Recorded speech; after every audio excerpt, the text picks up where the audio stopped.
ராதாபுரத்தை சுற்றியுள்ள காற்றாலைகளில் இருந்து பல லட்சம் ரூபாய் மதிப்பிலான செம்பு கம்பிகள் தற்போது திருடப்பட்டிருக்கிறது. அண்மை செய்தியாக பார்த்து வருகிறோம். காற்றாலை செம்பு கம்பி வயர்களை திருடிய நபர்களை கைது செய்ய முடியாமல் காவல்துறையினர் திணறி வருகிறார்கள்.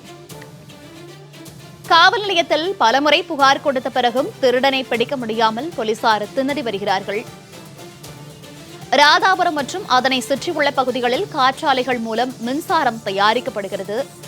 இந்நிலையில் மின்சாரம் தயாரிக்க பயன்படும் செம்பு கம்பிகள் தற்போது திருடப்பட்டிருக்கிறது.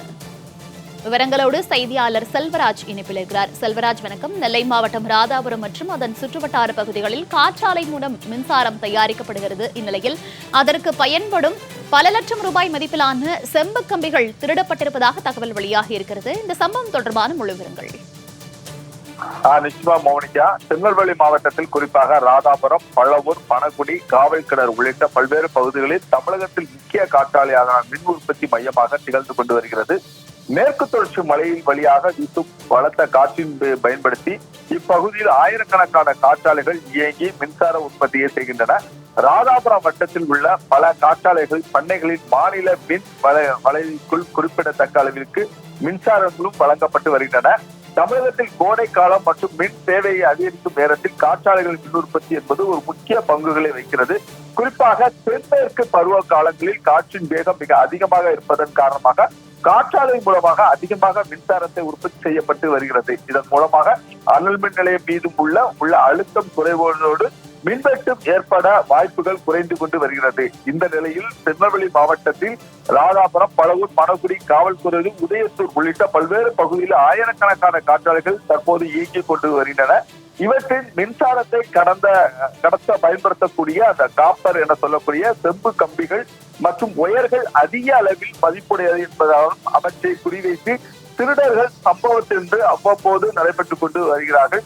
இது போன்ற சம்பவங்களில் மின் உற்பத்தியும் பாதிக்கப்படுவதோடு பல லட்சம் ரூபாய் மதிப்பிலான பொருட்களும் இழப்பீடு என்பது ஏற்பட்டுக் கொண்டு வருகின்றன. காற்றாலை வளாகங்கள் பெரும்பாலும் மக்கள் நடமாட்டம் குறைவாக உள்ள பகுதியில் தான் அமைக்கப்பட்டு வருகிறது. இரவு நேரங்களில் சமூக விரோதிகள் கேபிள்களை வெட்டி கொண்டு திருடும் முயற்சிகளும் திருடி கொண்டு வருவதும் வாடிக்கையாகியே வருகிறது. இதனை தடுக்க காற்றாலை நிறுவனங்கள் கண்காணிப்பு கேமராக்கள், தனியார் பாதுகாப்பு, இரவு ரோந்து மற்றும் காவல்துறையினர் இணைந்து கண்காணிக்கப்பட்டு வருகின்றனர். இந்த பிரச்சனையில் திருநெல்வேலி மட்டுமல்லாமல் இந்தியாவின் பிற மாநிலங்களிலிருந்தும் வெளிநாடுகளிலிருந்தும் காற்றாலைகள் மின் உற்பத்தி மையமாக பதிவாகி வருகிறது. அதிகரித்து வரும் இந்த செம்பின் சந்தையின் மதிப்பு காரணமாக தற்போது திருநெல்வேலி மாவட்டம் ராதாபுரத்தில் இந்த திருட்டு என்பது மிக அதிகமாக காணப்படுகிறது. குறிப்பாக ராதாபுரம் அருகே உள்ள உதயத்தூர் பகுதியில் மிக அதிகமான காற்றாலை என்பது தொடர்ந்து செம்பு கம்பிகள் திருடப்பட்டு கொண்டு வருகின்றன.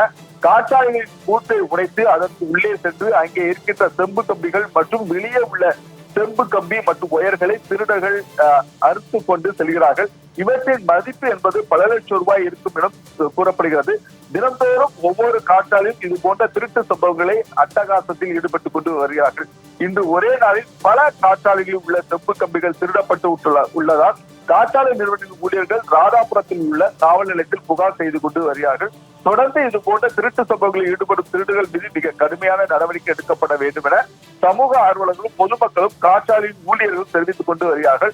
ஆனாலும் நாளுக்கு நாள் செம்பு கம்பிகள் திருட்டு அதிகரித்துக் கொண்டே இருக்கிறது. இதனை பிடிக்க முடியாமல் போலீசார் திணறிக் கொண்டு வருகிறார்கள். இதற்கு உடனடியாக நடவடிக்கை எடுக்கப்பட வேண்டும் என்பதுதான் நெல்லை மாவட்ட மக்களின் கோரிக்கையாக உள்ளது. மோனிகா, தகவல்களுக்கு நன்றி செல்வராஜ்.